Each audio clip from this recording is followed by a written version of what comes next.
Well, sometimes the pressure just gets to you, but you don't want too much pressure in your rifle cartridges.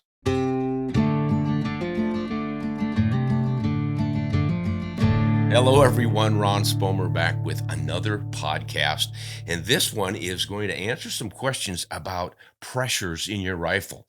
We have a patron who is wondering about this. Billy asks us, let's see, Ron, I have watched your videos, read your articles, and listened to you for a long time now. I've learned a lot. In your recent episode, you've mentioned pressure related to cartridges. I'm interested to know how to use this information as a hand loader. In other words, what value does knowing pressure help us as shooters, hunters, and hobbyists and hand loaders? I can see if I were approaching max charge, but I see different max pressures depending on the bullet and the powder selection. Can you expand on this and help me understand how to use this information? Or should I not spend much time on it? Thanks for all you do and keep up the great work. Thanks, Billy. Hey, thank you, Billy. That is a good question. Pressures are something that are a constant with any cartridge, regardless what the cartridge is. SAMI, the Sporting and Arms Manufacturers Institute, sets standards for it so that all the manufacturers of ammunition and rifles can build their products to withstand the pressures generated by that burning powder, the gas pressure. You can't have too much or you'll blow up the rifle and or barrel. So the hand loading manuals have to build their loads up watching for these pressures, and they can have equipment that actually measures the pressure. And there's several ways to do it. One's the old copper crusher method. I won't get into details on it. Another is a piezoelectric sensor, and then it depends on whether that's positioned in the middle of the cartridge chamber or forward at the throat. And so there's all sorts of different numbers. But the professionals who are building this stuff understand it much better than we hand loaders. So we have to be cautious. If you build too much pressure in a particular load, you could damage your rifle and or yourself. So yes, pressures are important. So what the hand loading manuals do when they are testing, they measure the pressures as they're building up their loads. So when they give you the recipes in those hand loading manuals, they will start low with something they usually call a starting load, and it will have a specific case, a specific primer, the powder, and the quantity of powder, and the bullet.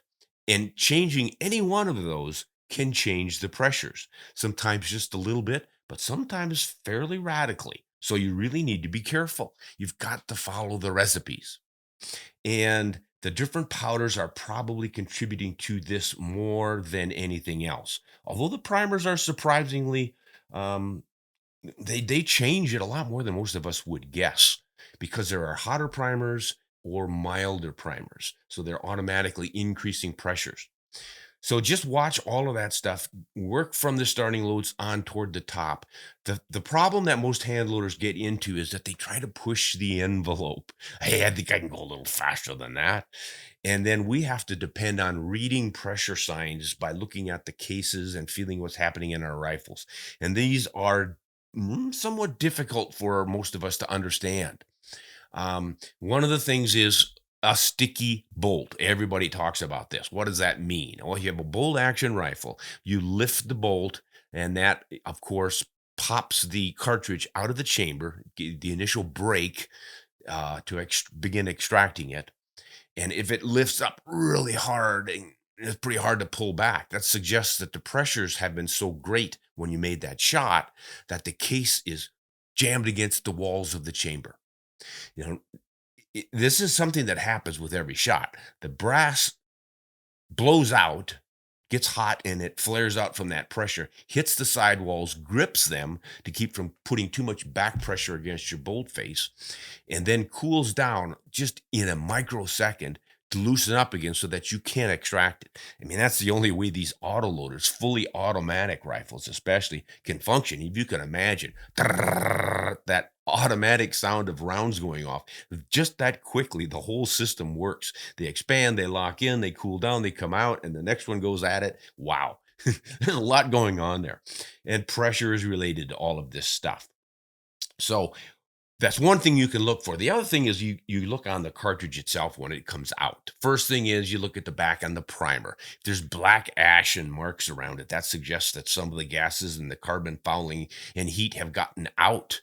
That could be just a loose primer pocket from an old case that's probably getting too old to use again. Could be too much pressure that somehow forced its way out. The other thing is the primer itself. You will notice when you put a primer in a cartridge or even buy a factory cartridge, there's usually a rounded edge where the primer meets the actual pocket of the head of the cartridge. And if that all gets flattened out so it looks almost uniformly one material across that surface, that's a flattened primer suggesting so much pressure that it melted, shall we say, and made that metal flow to fill in all the potential gaps. Too much pressure. Also, a ring, sort of like a crater around the firing pin mark in the primer. Think of a meteorite. Bam, a meteor hits the ground and you get the outflow of materials and there's a rim around it. Something like that can be happening with too much pressure. And there are always degrees of that. You know, one man might look at it and one woman might look at it and say, that doesn't look like much of a ring to me. And the other one would say, oh my gosh, that's too much pressure. That's why it's not easy to just lock this stuff down. You have to learn how to interpret all of this stuff and take them all together and balance all of that against the load that you are building. Are you at the near or at the top of the max pressure load for that particular recipe you pulled out of that manual? If you are, then those pressure signs are worth heeding. If you start to get those with a starting load with 3, 4 grains less powder than the max, then it suggests that there's probably not pressure, something else is causing that. It's more of an art than a science, but you have to pay attention to it and learn as you go. So it's always great to start low and work your way up. Let me think if I can come up with another pressure sign. Cratering. Oh, you know how on some bolts, I think the Remington Model 700 with that plunger in the back that pushes the case out.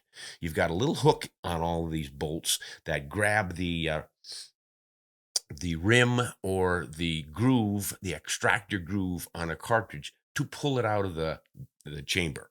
Got to have that groove right there, right? So that's pulling it out, but when it comes out, something has to push it off the face of the bolt. And what some rifles do, quite a few actually, is they have a little spring-loaded plunger, like a little needle, off to the side of the face of the bolt that pushes against the base of the cartridge and flings it off of the bolt face. And if you see a mark, a little circle, that is that particular plunger post getting melted against the case, that again suggests too much pressure. So that's something to look for that's suggesting too much pressure. And sometimes you can even get the stamp that says 30-06 on the head of the case or whatever it is.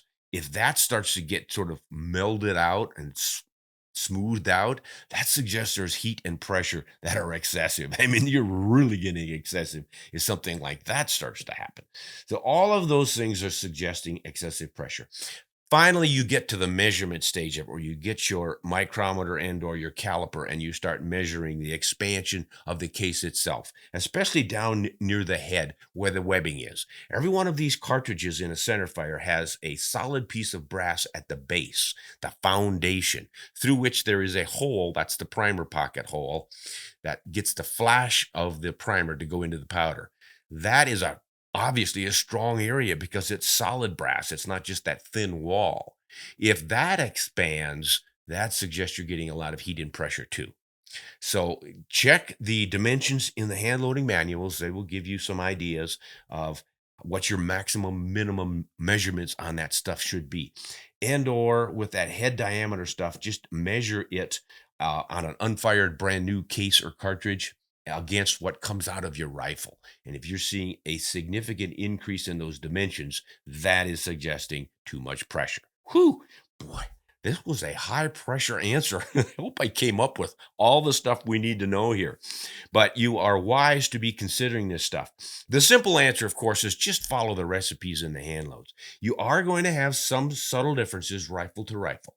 If you have a tighter barrel, that will increase your pressures. If you have a tighter chamber, that can increase your pressures. And if you use a different bullet that's a little stickier, a little bit oversized, perhaps you could raise your pressures. So even though your recipe might be a half a grain or 1 grain of powder less than the maximum for the recipe you're using out of a hand loading manual, you might still be getting more pressure than they did with their particular chamber and barrel.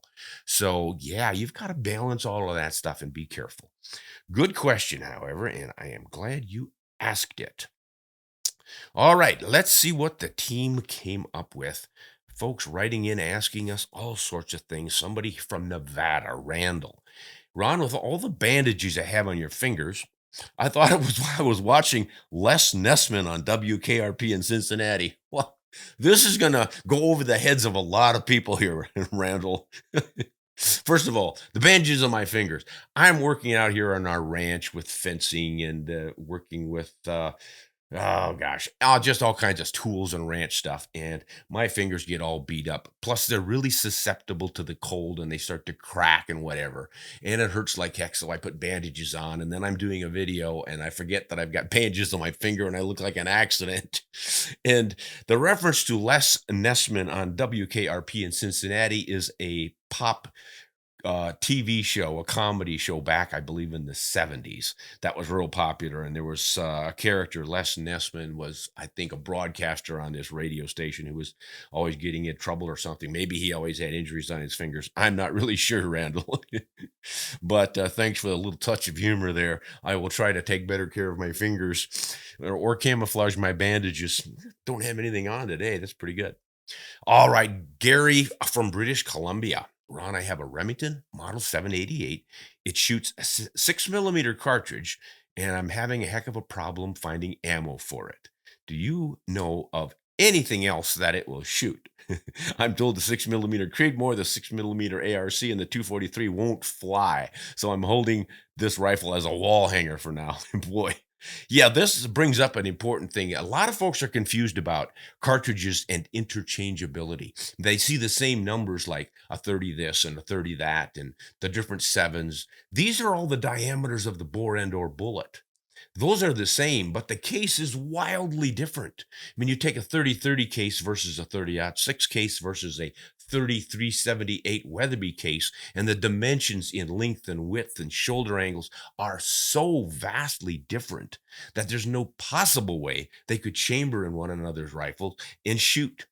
Now, there are some that are close enough that they will chamber and fire, but boy, the dimensions of those chambers are so different that the case ends up splitting or stretching too far, kicking gases back in your face, and all sorts of bad things, which is why we always say only chamber and fire a cartridge on which the head stamp matches with the barrel, what's written on the barrel or inscribed or roll stamped into the barrel. If your barrel says 308 Winchester, don't try shooting a 30-30 in it. And especially don't try a 308 in a 30-06 because that is pretty much the same basic case, only the 308 is shorter. And there's pretty fair chance that it would fit into the 30-06 chamber and go off with a lot of excess space in there. And it should be all right, but there's potential for trouble. So don't expect to shoot any other cartridge that has 6mm on part of its name, like the 6 millimeter Creedmoor, in the 6 millimeter Remington. They just have two different dimensions that are not going to work out. However, you still need some ammunition for your rifle, and you can find 6 millimeter cartridges.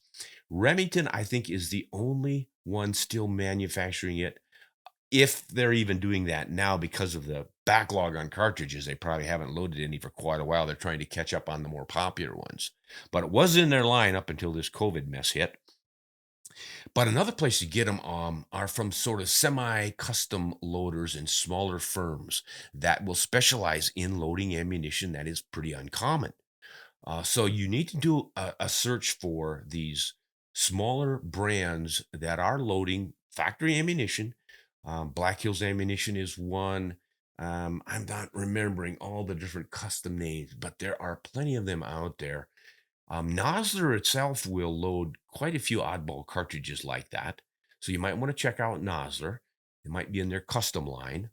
Um, Hornady does a pretty good job of addressing it. They might have a 6 millimeter yet. I remember they had one. And then you can always go to a custom hand loader. Plenty of places that will load just for you, for your particular rifle. They'll even have you, if you want to, you could send your rifle in and have them custom tailor the loads to fit your chamber perfectly, et cetera, et cetera.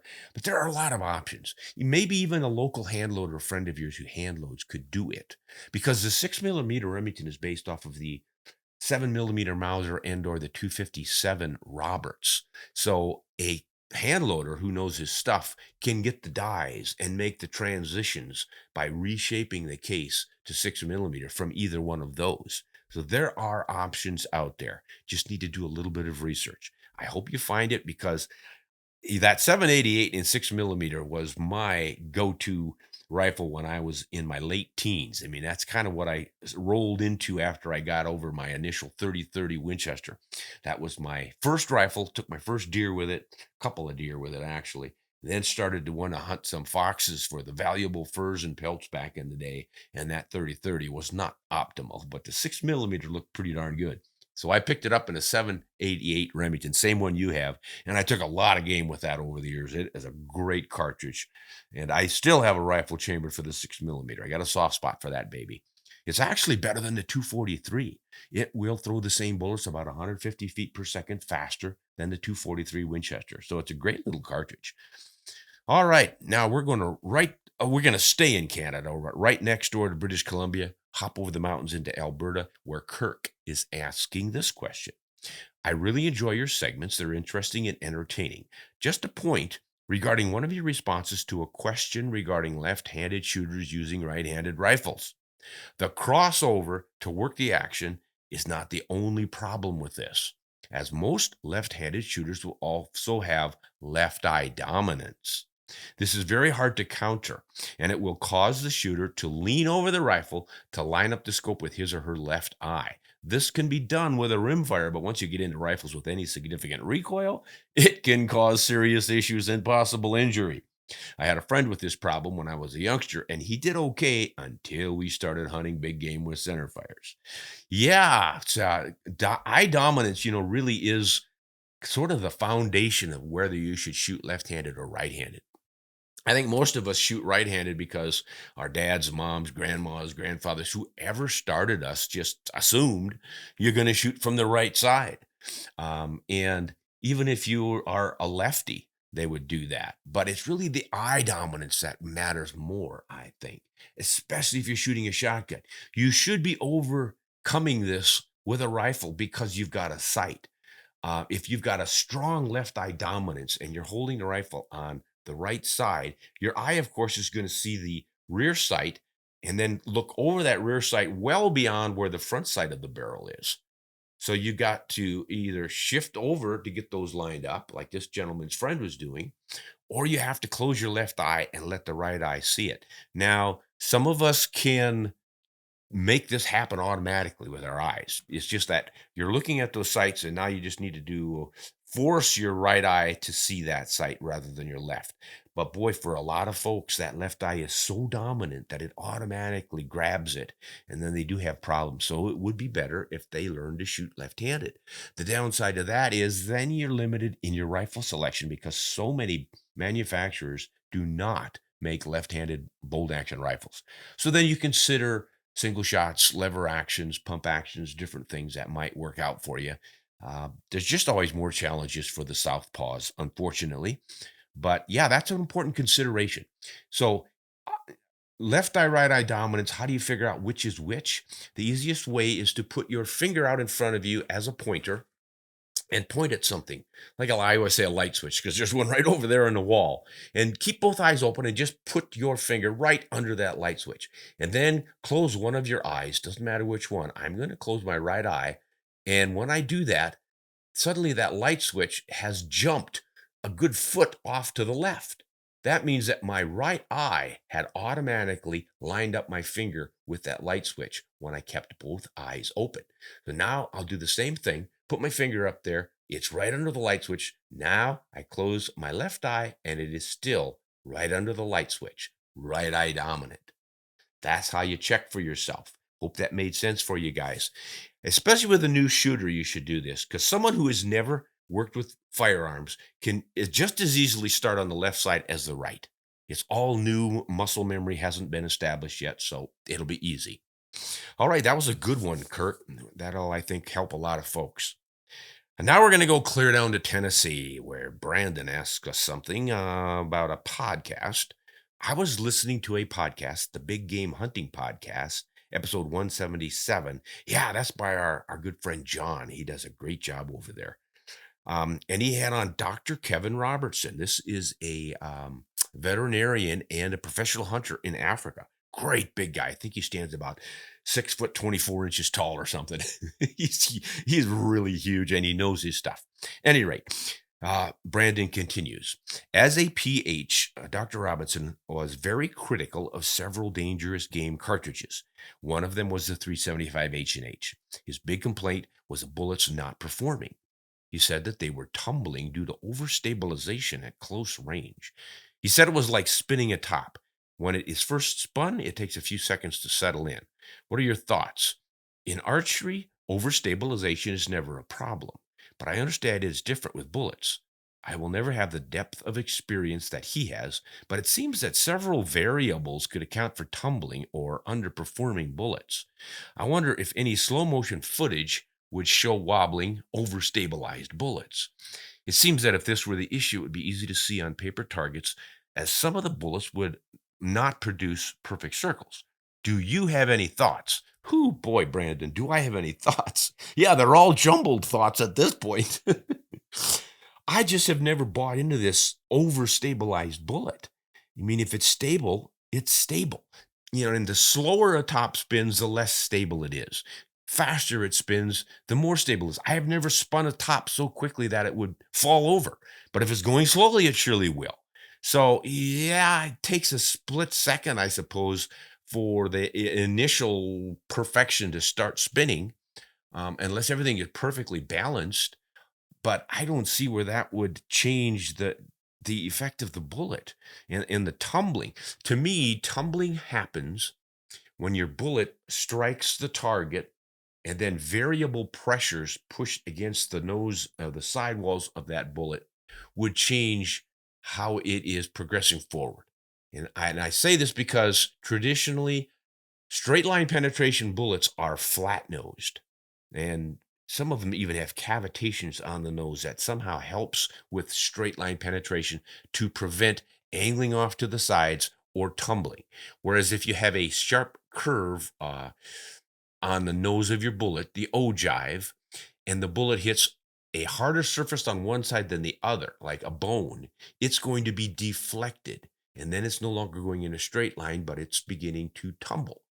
So that would seem the better answer to me than some sort of possible overstabilization. I just don't see it overstabilized. Now, you will see that an understabilized bullet does hit your targets in an oblong shape. And I've proven that by doing it with several different rifles over the years. They're just not spinning fast enough. So they have a bit of a wobble, and then the nose is going around and around. They've got a yaw thing going on and a nodding and all sorts of things.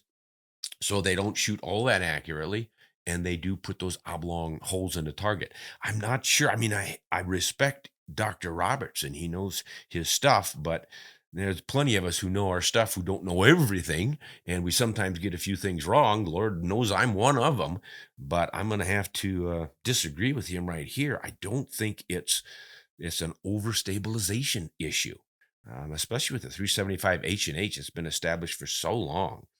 I would lean more toward maybe it's just not big and powerful enough. The right bullet in the right place. Good Lord, everybody knows that those work. I mean, Bell would not have been taking elephants with 7 millimeter from a 757 Roberts. He was actually using a 275 Rigby, which is just a British name for the 757, with a 173 grain military bullet. And he was drilling elephants in the brain and killing them just fine. So I don't know. Yeah, you guys can argue that one with me, but that's my take on it, Brandon. All right. Oh, we're going to Canada again. A lot of folks from Canada today. This is good. Good to hear from you guys. This is Ben. Hi, Ron. I was wondering if you could tell me a little bit about the 32 Special. I told my uncle that I wanted to get into hunting, so he is passing one down to me. Oh, that's neat, man. You're going to have a lever action 32 Winchester Special. That is special in many ways, and especially when it comes from a family member handed down. Beautiful. So, I can find next to nothing about the cartridge on the internet or on YouTube. Will I be able to find ammunition? And how big of a game do you think it was suitable for at 100 yards or less where I'll be hunting? Thank you for your time. I love watching all your content. Well, thank you, Ben. No, you've got a classic on your hands here. If I remember right, with the 32 Winchester Special came out around 1902. So the 3030 was out first, 19 in actually in 95. They always say it was 94 when they released the Model 94 lever action rifle, but they didn't actually get the cartridge out until the next year. And then I think all they did was took that cartridge and necked it up to 32, changed the slope of the shoulder a small degree, but basically it's the 3030 necked up to 32. And at the time, with the powders they were using, the 32 did have about a 20% or so power advantage over the 3030. And as I remember, the 32 Special was pretty much shooting a 170 grain bullet. They may have had some 200 grains, but somewhere in that category. So you're starting with the smaller bullet in the 32 is about the same weight as the heaviest in the 3030. Then they're both launching at around 2,200, 2,300 feet per second from a 24-inch barrel. But then over the years, most of the lever action shooters went with 20-inch barrels for the woodland's convenience. You're going to be hunting in the woods at relatively short distances. 24-inch barrels nice out in the open western country, but in the woods, you're getting your shots inside of 150 yards anyway. Might as well have a lighter barrel. So the velocities are going to be a little bit lower than that. Regardless, the upshot today is that with new powders and all, the 3030 comes within probably 10% of the performance of the 32. I just don't think it's worth worrying about the difference in saying, I'm going to get a 32 Special because it's so much better than the 3030. No. But if you have one, well, why not? Use it. I mean, gosh, you're going to be able to do everything a 3030 can do with maybe a little bit more advantage in your energy at certain ranges. I think because of the higher BC of a 170 grain bullet from a 3030, you're going to have more energy after 100 yards than you would with the 32. But we're again talking about small differences that the animal's never going to notice. Consider this to be your cooler version of a 3030 Winchester. You have a 32 Winchester Special, and that makes you special. Yeah, just go ahead and have fun with it. I think most still load ammo for it, although I don't think anyone chambers it anymore. Perhaps a few lever action manufacturers do chamber it. I haven't seen any in recent years, but you already have one, so you're not worried about that. You just need ammunition. Hornady loads it, Winchester load. I think even Remington loads it yet. Federal probably loads it, so most of them are going to have ammunition for it. Go ahead and find yourself some and have a great time with that rifle. Pretty cool to own a 32 Special. Oh gosh, here's somebody from Missouri who has a problem. Oh my gosh, Owen. What's your problem? Where the heck do you get primers? I can't find any. Welcome to our world, buddy. Nobody can find any primers. Here's what's going on with primers. Ammunition manufacturers cannot keep up with demand. Do you think they're going to sell their primers to you so you can load your own ammunition and not be inspired to buy their ammunition? Not likely. So what they're doing is they're using all the primers they need to load all the ammunition for which they have a demand to satisfy all of us who are saying, why can't I find ammunition for my rifle? Until the primer manufacturers really crank up the numbers of primers that they're making, this is going to remain a problem for some time. Most of us are finding that if we consistently check our sporting goods dealers and let the guy behind the counter know we need some primers, we can find a few. You know, they might put you on a list. They might say you're only allowed so many boxes when they do come in so that everyone gets a few. But it's a problem, and I think we can work our way through it. So here's some good news. Fiocchi, the Italian manufacturer of ammunition, has had a plant in the States down in Missouri for, gosh, decades now, at least 30 years. And they are expanding, including they're building a new plant to make primers. So I am excited to hear this. We may soon be finding an increased supply of primers from Fiocchi. So stay tuned for that. All right, let's see. Nebraska, Scott. Now, this is nice. Scott, Nebraska, I automatically think of Scotts Bluff, Nebraska. Great little town in a great part of Nebraska. Quite scenic out there. At any rate, Scott probably doesn't live on Scotts Bluff, but he is from Nebraska. Hello, Ron. I don't have a question. Well, that was easy. Oh, but I just wanted to let you know that I appreciate what you do. Oh, that's nice. Thank you for that, Scott. A few years ago, I had a very large brain tumor removed that resulted in about a 90% loss of vision. Oh, man. Sorry to hear that, Scott. Being a veteran, I don't give up easily and I fought hard to recover. Slowly, most of my vision has returned over the years. Well, that's great, but it's still not perfect. My father raised me on Nebraska hunting, and I was able to pass this gift on to my kids who are now themselves adults. Unfortunately, I haven't been able to hunt in about 4 years since that brain surgery, but I'm excited to give it another shot this fall.